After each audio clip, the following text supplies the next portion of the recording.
ఒక్కడి కూడా చేయలేదు సార్. రుణమాఫీ చేస్తా అని అన్నాడు. అప్పుడు అన్ని అబద్ధాలు ఆడి ఓట్లు వేయించుకున్నాడు. మేము ఇక నమ్మినాం.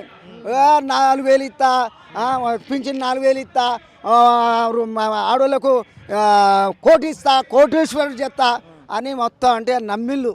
మేము అందరం కూడా వేసినాం, నమ్మినాం. కానీ మాకు బోనిగా వేసి లోపల దొక్కిండు వాడు. అటువంటి మనిషిని ఇప్పుడు వాడు కనుక వాడు రాడు, మంత్రులు వచ్చినా తంతరు. ఏంది వాడే మరి మాకు ఎంత అవస్థ పెడతాడు వారి. కొడతా అంతే. మాకు ఏం చేసిండు వాడు? మేము అన్ని నమ్మినాం. 6 గ్యారెంటీ అన్నాడు, ఒక్క గ్యారెంటీ కూడా లేదు. 12,000 ఒక్కడే వేసిండు. మళ్ళీ ఓట్లప్పుడే మళ్ళీ ఎత్తా అంటాడు. ఇక కేసీఆర్ వచ్చిండు దాని కొరకే. ఇప్పుడు కేసీఆర్ వచ్చి చెప్తేనే అయ్యో భయానికి ఎత్తడో ఎవడో అది కూడా ఖతమే. రేవంత్ రెడ్డి భయపడ్డాడు, భయపడతాడా? వాడెక్కడ?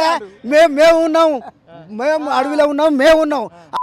పులిబిడ్డ వాని బతుకుల చెప్పు. ఇప్పుడు అది ఆయనకి వినపడాలి. అరే మా గోసం ఉంచుకున్నాడు కదా సార్, మా గోసం ఉంచుకున్నాడు కదా.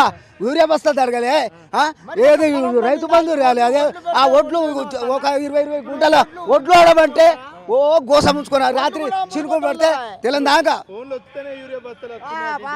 ఓన్లా కేసీఆర్ ఉన్నప్పుడు ఆటోకు పంపితే 50 బస్తాలు ఇంటికి తెచ్చి ఇచ్చేది. ఇప్పుడు మేము 3 రోజులు అన్నం లేక చెప్పులు కింద వేసుకొని లేనుకొని 3 రోజులు ఉన్నా ఒక బస్తా దొరకలే. ఒడ్లు బండలే. ఆ ఒడ్లు బండి